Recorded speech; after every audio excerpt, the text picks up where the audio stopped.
Twelfth pass करने के बाद बच्चों के दिमाग में कई तरह के परीक्षाओं की तैयारी करने का ख़्याल आता है। इसके बाद ये भी ख़्याल आता है कि आखिर कहाँ से हम तैयारी करें, कैसे करें, किन विषयों पर तैयारी करें। तो ऐसे तमाम सवाल होते हैं विद्यार्थियों के मन में। तो आज हम माँ एकेडमी में मौजूद है, राजधानी लखनऊ के पुरनिया चौराहे पर ये इंस्टीट्यूट है और काफ़ी जाना माना इंस्टीट्यूट है और यहाँ की जो फैकल्टी है बहुत अच्छा कंटेंट प्रोवाइड करती है, जिसकी वजह से आज कई लाखों स्टूडेंट्स जुड़े हुए हैं। तो आज आप तक जानकारी पहुँचाने के लिए हमारे साथ मैनेजिंग डायरेक्टर दिनेश सर हैं, उनसे बात करते हैं। तमाम तरह के जो सवाल हैं विद्यार्थियों के मन में, उनके जवाब जानने की कोशिश करते हैं। सर, पाठशाला टाइम्स में आपका बहुत बहुत स्वागत है। तो सबसे पहला सवाल है कि माँ एकेडमी में सर किन किन परीक्षाओं की तैयारी करवाई जाती है? सर, जैसा कि सभी को नमस्कार। जैसे हमारे यहाँ पे एसएससी की तैयारी होती है, बैंक की होती है, रेलवे की होती है और विशेषकर शिक्षक भर्ती की तैयारी होती है। टोटल शिक्षक भर्ती की तैयारी करवाते हैं, जहाँ पे हमारे यहाँ 12th के पास में बच्चे भी आते हैं और ग्रेजुएशन के पास में भी आते हैं। और जो शिक्षक वाले बच्चे होते हैं बीएड और बीटीसी रिलेटेड आते हैं। और सर, वर्तमान समय में आप देख रहे होंगे कंपटीशन लेवल बहुत हाई हो गया है। नई चुनौतियाँ कौन कौन सी स्टूडेंट्स के लिए हैं? सर, सबसे मेन तो होती है कि बच्चों में जागरूकता नहीं कि हमको तैयारी कैसे करनी है और किस चीज़ की करनी है। जैसे कोई बच्चा है मतलब इंटर मैथमेटिक्स के है, कोई बच्चा ऐसा है कि जिसकी मैथमेटिक्स कक्षा 8 तक है, उसके बाद आर्ट साइड से पढ़ा हुआ, तो उसकी जागरूकता का अभाव है। सबसे पहला मेन प्रॉब्लम है। तो उसके लिए सबसे पहले प्रॉपर गाइडेंस होना चाहिए कि उसको तैयारी किस लेवल की क्या करनी है।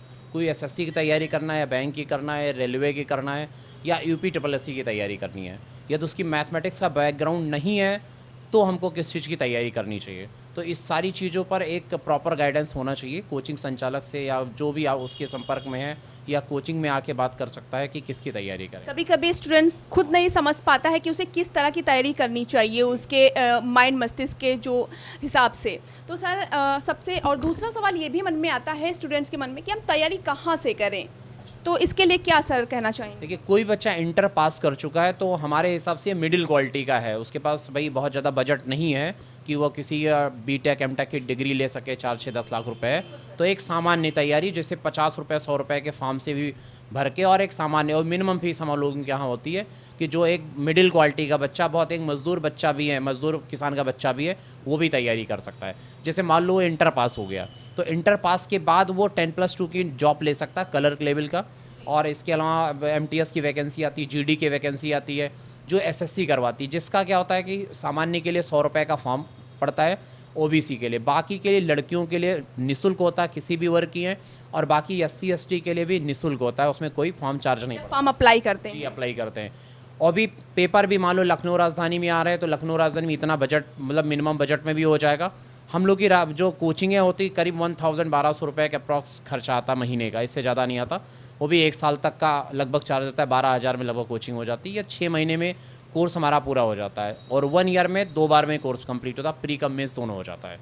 तो 10th प्लस के बाद आए तो उसको हम लोग फाउंडेशन का वैसे देते हैं, जो 1 ईयर का प्लान होता है। 1 साल के प्लान में होता है हम लोग 0 लेवल की तैयारी कराते हैं। तो 0 लेवल का मतलब उसको मान लो मैथमेटिक्स बैकग्राउंड नहीं है, जिसमें मैथमेटिक्स का बड़ा रोल होता है एसएससी में, और या इंग्लिश बैकग्राउंड का भी नहीं, तो उसको बेसिक लेवल से टू हाई लेवल हम लोग पढ़ाते हैं। अच्छा सर, आप पढ़ाते समय ये आकलन कर लेते होंगे कि बच्चा का दिमाग कैसा है, वो मैथ में ज़्यादा स्ट्रांग है या फिर इंग्लिश में कुछ ऐसे? चीज़ें हम लोग आकलन करते हैं, उसके लिए विशेष हम लोग की टीम है मैथमेटिक्स की, मैथमेटिक्स फैकल्टी हो गई, रीजनिंग हो गई, हिंदी की हो गई, मतलब हर एक सेक्शनल फैकल्टी उसकी, और भी एक्सपर्ट 8 से 10 साल 15 साल एक्सपीरियंस फैकल्टीज हमारे पास में है। ठीक है। और सर, हम देखते हैं ज़्यादातर जो टीचर्स होते हैं, जो फैकल्टी होती, वो न्यूज़पेपर पढ़ने के लिए भी बच्चों से कहती है। कितना ज़्यादा इम्पोर्टेंस रहता है परीक्षाओं की तैयारी के लिए? देखिए, ज़्यादा अगर जैसे ऑनलाइन पे बच्चे ज़्यादा डेडिकेट हो रहे हैं इस समय, तो ऑनलाइन में उतनी सफलता का दर नहीं है देखा जाए। जो ऑफलाइन का मैटर है, देखिए ऑनलाइन में डिस्ट्रैक्शन ज़्यादा है ना, बच्चा भटकता है इधर उधर, उसको सही जानकारी नहीं मिल पाती, कौन सा प्लेटफॉर्म सही है कौन। ऑफलाइन में कम से कम डेली आके रेगुलरिटी बनती है, जो डाउट्स होते हैं वो क्लियर कर पाता है। ऑनलाइन में डाउट्स नहीं क्लियर हो पाते, वो भावनाएं मतलब कल्पना में जीता ज़िंदगी को। और ये सबसे बड़ा इम्पैक्ट सर, मैं जहाँ तक समझ पा रही हूँ, जब 4 स्टूडेंट्स बैठे रहते हैं, एक दूसरे से कन्वर्सेशन होता है, ज़्यादा अच्छा इम्पैक्ट पड़ता है मेरे हिसाब से सर। जी हाँ, नहीं ऑफलाइन का इम्पैक्ट तो देखिए, ऑफलाइन में क्या होता है, जो सक्सेस रेट है करीब 20% का है, और ऑनलाइन में है करीब 5% का। यूट्यूब से जो बच्चा पढ़ा बहुत ज़्यादा 1% का, इससे ज़्यादा सक्सेस रेट नहीं है। जी। तो ज़्यादा अहम भूमिका किसकी है सर, ऑनलाइन क्लासेस की या फिर ऑफलाइन? ऑफलाइन इज़ ज़्यादा इम्पैक्ट है उसका, ज़्यादा इफेक्टिव है। और कोई भी दिक्कतें होती बच्चा स्टार्टिंग के लिए बेटर है ऑफलाइन।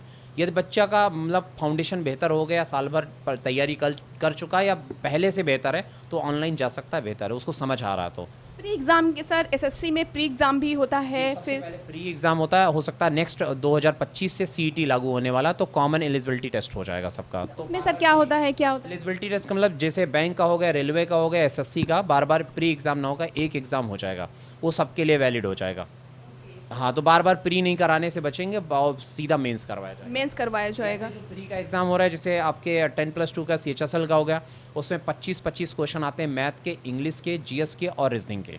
ठीक है, 25 जो 2-2 नंबर के होते हैं, 100 क्वेश्चन होते हैं और 60 मिनट मिलते हैं बच्चे को। 60 मिनट में 100 क्वेश्चन होते हैं, उसमें से बच्चा 70, 80, 90 जैसा होता है, इस तरीके से अटेम्प्ट करता है।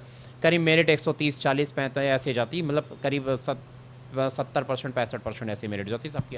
सिलेबस भी चेंज होगा सर? सिलेबस पहले से परिवर्तित बहुत ज़्यादा हो गया सिलेबस, मतलब लॉकडाउन के बाद में 2023-24 से इधर बहुत सारा, मतलब 2 साल हो गया, परिवर्तन हो गया प्री और मेंस दोनों में। सर अगर एसएससी की तैयारी स्टूडेंट करता है, वो किस किस फील्ड में मतलब जॉब पा सकता है, ये भी एक सवाल आता है मन में। 10+2 में देखिए, 10+2 एक क्लर्क लेवल का जॉब होता है, क्लर्कियल में हो जाएगा। उसकी 4th क्लास में होती है MTS की जॉब होती है। इसके अलावा फोर्स विभाग में, जैसे फोर्स में हो गया SSC GD में, RPF हो गए, CRPF हो गए, BSF हो गए, ये सारी पोस्ट SSC निकालती है, SSC GD के नाम से निकालती है 10+2 की वैकेंसीज। इसके अलावा स्टेनो में भी कर सकता है, मतलब जो स्टेनोग्राफर होता है ना, तो उसमें भी 10+2 की वैकेंसी आती है। उसके लिए अलग से आपको सीखना पड़ता है ना, स्टेनो सीखना पड़ता है। सर भी माँ एकेडमी, जानी मानी एकेडमी ये है लखनऊ की, क्या सभी लोग जानते हैं। तो अभी क्या चीज़ें प्रोवाइड कर रहे हैं स्टूडेंट्स के लिए? जैसे आपने कहा कि गर्ल्स के लिए फ्री रहता है जब फॉर्म अप्लाई करते हैं, कुछ आपकी तरफ से फ्री ऑफ कॉस्ट? लड़कियों के लिए क्या है, विशेषकर हम लोग डिस्काउंट देते हैं, और जो PhD स्टूडेंट है उनके लिए 50% के डिस्काउंट दे रहे हैं। लड़कियों के लिए जो है, तो लड़कों के पीछे 20% का एक्स्ट्रा डिस्काउंट देते हैं उनके लिए। बहुत अच्छी बात है। यहाँ से सारी फैकल्टी, मतलब हम सुविधाएं देते हैं, जैसे सिक्योरिटी के मामले में है तो उनके लिए भी बहुत सारी सुविधाएं हैं यहाँ पे। ठीक है, विशेषकर उनको ध्यान दिया जाता है।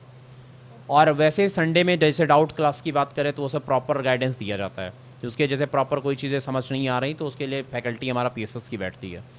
जो ज़्यादा एजुकेशन में मतलब उनको लगता है कि हमें और ज़्यादा पढ़ना चाहिए क्लासेस के अलावा, तो उनके लिए सर क्या चीज़ें करते हैं, एक्स्ट्रा पढ़ाते हैं? एक्स्ट्रा क्लासेस हमारे यहाँ संडे में चलती हैं प्रोवाइड, जैसे जो एक्स्ट्रा मतलब इंटेलिजेंट बच्चे हैं उनको विशेषकर अलग से पढ़ाया जाता है। ज़्यादा इंटरेस्ट लेते हैं जो बच्चे पढ़ने में, कि उन्हें उनके लिए संडे क्लास बुलाई जाती है हमारी। संडे क्लास मिलती है। सर एक सवाल और है, जो सबसे इस वक्त बड़ा मुद्दा बना हुआ है दिल्ली में, जो राजेंद्र नगर में कोचिंग सेंटर में हादसा हुआ, इस पर आपकी क्या सर अभी राय है? हाई कोर्ट ने भी इस पर अपनी बात रखी है, क्या कहना चाहिए? अब इसमें आपत्तिजनक देखिए स्थितियां गंभीर है, उसके बारे में मतलब लापरवाहियाँ हैं एक हिसाब से, है ना, दोनों पक्ष से। कोचिंग संचालक, अब उन्होंने अपने बता रहे कि अपने हिसाब से हमने सही सारी चीज़ें जुटाई थी, अब हादसा बोल सकते हैं इसको हम, है ना, हादसा हुआ। लेकिन बेसमेंट में, जैसा कि अब सरकार को अपने निर्णय लेना चाहिए इस पर, क्या कार्रवाई करती है उस पर निर्णय। सबसे जिम्मेदार सर किसे मानते हैं इस हादसे के लिए? हादसे के लिए संचालक को भी उसमें जिम्मेदारी, दो सबकी भागीदारी रहती है। अब वो बोल रहे हैं कि संचालक बता रहे, कोचिंग के संचालक, कि भाई हमने अपनी पूरी प्रक्रिया की। अब उसमें नगर निगम की समस्याएं हैं कि बारिश ज़्यादा हुई है ना, हो सकता है जल भराव हुआ या निकासी नहीं हो पाई, इसलिए जल भराव हो गया है, ये भी बहुत बड़ा कारण हो सकता है ना। इस समय सब कहीं जांच चल रही है, बिहार हो गया, उत्तर प्रदेश हो गया, कोई भी दिक्कतें होती, जांच तो चलेगी उसमें, है ना, दो राय नहीं है, जांच तो चलनी है, और निष्पक्ष जांच चलनी चाहिए। किसकी दिक्कतें हैं उसको, है ना, उस पर कार्यवाही होनी चाहिए। फिर से आपकी कोचिंग पर ही आते हैं सर। एक मन में और सवाल आ रहा है कि भविष्य में आपकी एकेडमी स्टूडेंट्स के लिए क्या प्रोवाइड करेगी, आपको क्या प्रोवाइड करेगी स्टूडेंट्स के लिए आपकी एकेडमी सर? देखिए, भविष्य में जैसा, अभी तो मैं कुछ ज़्यादा नहीं बता सकता हूँ, लेकिन जैसे सिचुएशन रहेगी, मैं कोशिश यही है कि आने वाले समय के लिए बेहतर सारी चीज़ें रहें, तो अच्छी फैकल्टीज़ तो हैं हमारे पास में।